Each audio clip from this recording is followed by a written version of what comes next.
রঙ্গিলা, ও রঙ্গিলা। কে? আমি প্রদীপ। ও দাঁড়াও যাই। ভালো আছো বাপ? ভালো আছি, আপনি কেমন আছেন? আমিও ভালো আছি। তা হঠাৎ করে কি মনে করে বাপ? কাল থেকে রঙ্গিলা আমার সাথে দেখা করতে যায়নি কেন কাকিমা? ও তোমাকে তো বাপ বলাই হয়নি কথাটা। কেন, কি হয়েছে? কি হয়েছে বলতে, কালকে ওর শ্বশুর বাড়ি থেকে পার্টির লোকজন সব এসেছিল। তা বাপ প্রদীপ কিছু মনে করে না, সেই পার্টির লোকজনের চাপে পড়ে তাকে যেতে হয়েছে শ্বশুর বাড়িতে। কি বলছেন এসব আপনি? ঠিকই বলছি বাপ, শোনা আমার। যদি সে স্বামীর বাড়ি যাবে তাহলে এখানে এসে আমার সাথে আবার সম্পর্ক করার কি দরকার ছিল তার? না আপনারা দুই মা বেটিতে সাপের গালেও চুমু খেতে চাইছেন, আবার ব্যাঙের গালেও চুমু খেতে চাইছেন নাকি? দেখো বাপ, ওই কথা বলো না।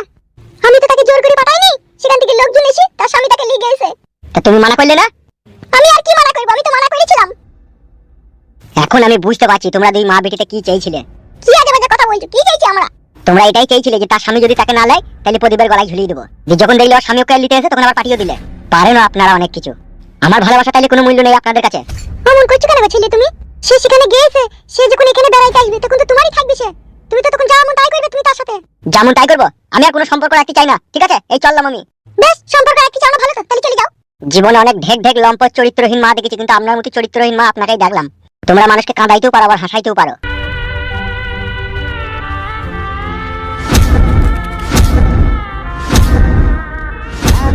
একজন মানুষ নামে যা যাবার, নাই ঘর বাড়ি নেই শান্তি সুখের বাসা, তাই মানুষ হয়ে এই পৃথিবীতে এসে কি অন্যায় পাপ কাজে লিপ্ত হলাম, পাই না এর কোনো জবাব। ও বিধাতা, কেন মানুষ করে আমায় পাঠালে? চটের বস্তায় ভইরা সেই বস্তার মুখ বাঁধিয়া তোকে আমার পটকি পটকি মাইতে ইচ্ছা করে। কি বললি সুরের বাচ্চা তুই? গাল দিচ্ছেন কেন সাদা ভাই? বে তখন কথাটা কি বললে? কই সেরকম তো কিছু বলিনি আপনাকে। আপনিও গান গাইছিলেন, আমিও গান গালাম। তো কি বললি বে, যে চটের বস্তায় হয়ে পটকি পটকি মারবো? Bangladesh king Khan, my name is Sharifuddin Khan. নায়া লাইলি আমারে বানাইলো দিবানা, সে যে মনেরই কথা বুঝেও বুঝে না, বাড়াই শুধু আমার মনেরই জ্বালা, লাইলি দে দে দে খুলে দে মনেরই তালা, ভাল লাগে না তোরে ছাড়া আর যে একেলা, লাইলি দে উ দে। শরীফউদ্দিন কাকার গান এটা। গুদমারানির ভাই, তুই দিকে একটু আশ্রয় দিয়ে ভুল হয়েছে। তাইলে বলেন ফিলি কিছু মারা থাকবো না এইরো। বে বুকাচোদা, তোকে আমরা দয়া ময়া করে এখানে রেখে দিয়েছি, আবার আমাদের উপরে কথা দিচ্ছিস আমরা যেটা করছি সেটাকে আবার উল্টো পাল্টা করার চেষ্টা করছিস। ওয়া কেন করছিস বেটা? অন্যায় হয়েছে, ভুল হয়েছে, তাহলে চটি করে মারো। বাড়ার বাল আমার। আপনার গান গাবার অধিকার আছে, আর আমার গান গাবার কোনো অধিকার নাই।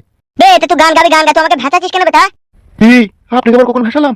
সাদা কাকা আপনাকে ভাসাইনি গো, এটা শরীফউদ্দিনেরই গান, তাই মামা গায় মাঝে মাঝে ওই গানটা। এখন তো মামার নতুন প্রেম করছে না, সেই জন্য গানটা গাইলি। এই শালা বারোচুদা, কথা মেপি চুপি বলবি, নাইলে শালাকে না কুইনের করে ঠুসিয়ে দেবো। মামা ভুল হয়ে গেছে, আর বলবো না। দুদিন এখানে আসতে না আসতে আবার প্রেমও করা শুরু করে দিয়েছিস। মিথ্যা করে বলছে গো ভাগ্নে, মিথ্যা করে বলছে। পালা পালা, আমার চোখের সামনে থেকে পালাতে বানা, যা এখান থেকে যা। ওই ঘরের ভিতরে যদি ভাত ফাট আনগা যা। বলছি বাজার হাট সব নিয়ে এসো তো? সব আছে রে বানা, যা ঘরে যা। হ্যাঁ মুখদের সাথে বকি বকি মাথা খারাপ।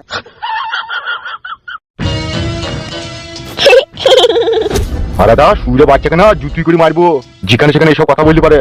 ভুল হয়ে গেছে, বললাম তো মামা, আর বলবো না। সুইরে বাচ্চা, তুমি জানো না আমরা মরুভূমি থেকে উঠে এখানে এইছি, এখানে যখন আশ্রয় পেয়েছি এখানেই আমাদের জীবন কাহিনী শুরু করব। আজ আমরা ওদের গোলাম, কালকে আবার ওদিকে আমার গোলাম বানাবো। তো দেখ না আমি কি করি। মরুভূমি নাম আমার থাকবে না, এর নাম পাল্টিয়ে দেবো আমি, দেখ না।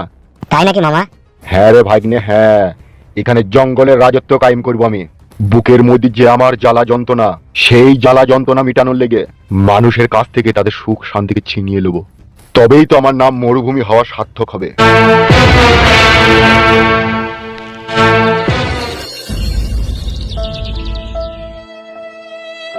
কি রে ফুটো, কোথা চললি? কোথা কোথা যাবো বড়া? যাবার আর কোথাও রাস্তা নাই, যে ডাল ধরছি সে ডাল ভেঙে গেছে। তাই নাকি? দেখো সাদা কুকুর ভাই, সব সময় আর কি ভালো লাগে না, বুঝলে তো? কে আর কি মাইলো রে বানা তোর সাথে? আমি আর কি মারলাম তোর সাথে? তুমি ভাই যেখানে গেছো সেখানে যাও, আমাকে আমার কাজে যেতে দাও। কি হয়েছে কি বলতে পারে বল? চোখে জলে ছলছল করছে। তুমি আর শুনি কি করবা? তুমি আবার কালের মতো পিঠে ছুঁয়ে মারবা নাকি? একটা কথা শোন ফুটো, একটা মানুষ না সবার কাছে খারাপ হইতে পারে না, বুঝলি তো? আমি তো জানি আমাদের বন্ধু কালু একদম শয়তান ছেলে। ওর কথা বাদই দে, তোর কি হয়েছে তো আমাকে বল। কি আর বলবো, ওই যা হয়, নতুন বিয়ে শাদী করলে ঘায়ের উপরে বিষ ফোঁড়া। ব্যাখ্যা করে বলিস না, রূপান্তর করে বল। শুনি কি করবি, কিছু করতে পারবি বল। দেখ কি করতে পারবো না পারবো সেটা পরের কথা, কিন্তু কি হয়েছে না হয়েছে সেটা তো আপাতত বল। আর যদি না বলিস তাহলে কি করে বুঝবো তোর যন্ত্রণাটা কি? বেশ ঠিক আছে, ওই গাছ চালাইছো, আয় তাই আয়।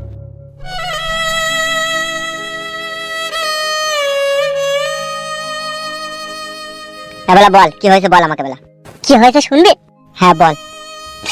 জীবনে কোনো সুখ নাই, কোনো আনন্দ নাই, কোনো ভালোবাসা নাই, শুধু এই পৃথিবীতে আছে গান্ধী মার্কা লোটের মূল্য। যার কাছে টাকা আছে, যার কাছে বাড়ি আছে, যার মাঠে সম্পত্তি আছে, যার ব্যাংকে টাকা আছে, তারাই প্রকৃত মানুষ। আমাদের কাছে টাকা নাই, তাই আমরা এই দুনিয়াতে মানুষ লই। কে বলছি কে তুই এই সমস্ত কথা? আমরা মানুষ লই? টাকা না থাকতে কি হতে রে বাবা? টাকা ঠিক একদিন হবে। সেই টাকা পয়সা হইতে হচ্ছে মানুষের গুতুনি খেয়ে কলজি ব্যবসায়ী পয়সা ফিরে যাবে। এ কি হয়েছে ভালো করে বলতো, কোন গুদু মারানি ভাই তোকে কি বললি বলতো? তার গোষ্ঠীর গুদু মেরে সব চালিয়ে দেবো বাড়ি ঘর বলতো। গোষ্ঠীর গুদু মারছি তো নিজের বাপ মাই বে, তাহলে কার বাড়ি ঘর চালাবে গিয়ে? হ্যাঁ কার চালাবে বে? তোর বাপ মা কি করছে তোর সাথে? ওরাই তো আমার আসল শত্রু হয়ে পড়ে যাবে দুনিয়াতে।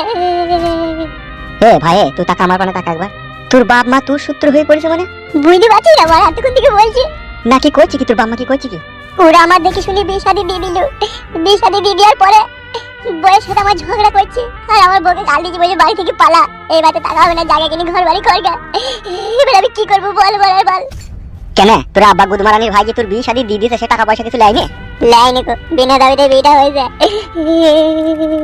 তোর আব্বা তো তাহলে পাক্কা খানকি ছেলে রে। পাক্কা খানকি ছেলে মানে ডবল খানকি ছেলে, ডবল খানকি ছেলে। রাতে মেরে দিবে, গলায় ফাঁস দিয়ে মেরে দিবে, মাটিতে দাঁড়া ছেলে 3 মাস জেল হয় হবে। মেরে দিয়ে যদি সব সমস্যার সমাধান হয়ে যেত, তাইলে ছেলে পিলের এত দুঃখ, এত কষ্ট, এত যন্ত্রণা নিয়ে মা বাবার ঘুটানি শুনতো না, বুঝলি তো? মেরেই দিত, কিন্তু মেরে দিলি যে পাপ হবে রে বলা, পাপ হবে জি। সেখান কি ছেলে শুয়ে বাচ্চারা বুঝি কই ছেলে পিলের উপরে এত জুলুম চাপাইছে কেন? তা ওইটাই তো বুঝতে পারছি না রে ভাই। তারা যে আমাদেরকে জন্ম দিল, জন্ম দেওয়ার পরেও তারা কেন আজকে আমাদেরকে আসামি মনে করে আমাদের উপরে টর্চার করছে? বাপ মা তখনই ছেলেদের উপরে টর্চার করে যখন মানুষ থেকে পশুতে পরিণত হয়। ঠিকই বলেছো কালু ভাই, তুমি সারাটা পশুই হয়ে গেছে, নাহলে এরকম করতে পারে না ওরা আমার সাথে। আমার কাছে একটা লাইট বাই সাবান কেনার পয়সা নাই, কি করি? আমার মা বাবা আমাকে বলে যে জায়গা কিনি ঘর বাড়ি করগা, তোর এই বাড়িতে থাকা হবে না। তারা কি জানে না জিয়ার কাছে 10টা টাকা নাই বিড়ি কেনার, এ কি করে জায়গা কিনি ঘর বাড়ি করবে? সেটা জেনে শুনে যখন আমাদেরকে ঘুটানি মারছি, গাল দিচ্ছি, তাহলেই বুঝতে হবে যে আমরা তাদের কাছে পশুর থেকেও খারাপ হয়ে গেছি। তাই না বটে বানা, তোর সাথে একটা অমানবিক অত্যাচার হয়েছে। এখনকার যুগের মা বাবা গুলাও বড় একটা অদ্ভুত প্রোডাক্টের তৈরি, যেন মনে হয় শালা বৈদ্যরা ইঞ্জেকশনের তৈরি। মনে কোনো দয়া নাই, কোনো মায়া নাই, কোনো মমতা নাই, কোনো ভালোবাসা নাই, শুধু টাকা টাকা টাকা। টাকা ছাড়া একদম চিনতে পারছি না। কথা থেকে বলে জানিস তো, আজকের এই জামানায় দেখ, পিতা মাতা যখন এই পৃথিবী থেকে শেষ নিঃশ্বাস ত্যাগ করে যাবে, তাদের জন্য তোর চোখ থেকে অশ্রু বেরিয়ে আসে, বুকের ভিতরে কষ্ট হয়েছে। আর সেই বাবা মায়ের ভালোবাসা তিলে তিলে শেষ হয়ে গেছে বুকের ভিতরে। তাই সেই কারণে তারা যখন এই পৃথিবী ছেড়ে শেষ নিঃশ্বাস ত্যাগ করে চলে যাবে, তাদের জন্য আমাদের বুকের ভিতরে কোনো কষ্টও হবে না, কোনো দুঃখও হবে না। কারণ তারা যে আমার বাবা মা, তাদের প্রতি যে আমার ভালোবাসাটা তারা এই দুনিয়াতেই শেষ করে দিয়েছে আমাদের উপরে জুলুম চাপি। ঠিকই বলেছো ভাই, তুমি যা বলেছো একদম খাঁটি কথা বলেছো। এখন বা আমি কি করবো সেটাই বুঝতে পারছি না, জায়গা কি করে কিনবো। বে তুই জায়গা কিনবি, ঘর বাড়ি করবি? হ্যাঁ ভাই হ্যাঁ। তোকে আমি দাদা দুটো ভালো ছেলের নাম করছে, ভালো করে শোন। বলো তো ভাই। এরা দুজনে হচ্ছে অনলাইন কিং খান। কি করে ওরা? ওদের দুজনের কাজ হচ্ছে খুব সহজেই মানুষকে সহযোগিতা করা। যেরকম আজকে তোর টাকার দরকার, হ্যাঁ ভাই দরকার, তা সেই টাকা পয়সাটা ওরা তোকে লোন করে দেবে। তুই শুধু ওদের কাছে যাবি, তোর Aadhaar card, voter card, PAN card নিয়ে যাবি, ওরা তোকে যা করার তোকে করে দেবে। তুই ব্যাংকে থেকে হোক, যে কোনো ফাইন্যান্সার থেকে হোক, যত টাকার লোন নিতে চাস ওরা করে দেবে। ওদের নামটা কি বললা? এরা দুজনাই এমনই ভালো মানুষ, এরা সব সময় গরিব অসহায় মানুষদের পাশে থাকার চেষ্টা করে। তাহলে ওদের কাছে গেলে যদি আমি বলি 2 লাখ টাকার মতো লোন নেবো, তাহলে ওরা ব্যবস্থা করে দেবে নাকি?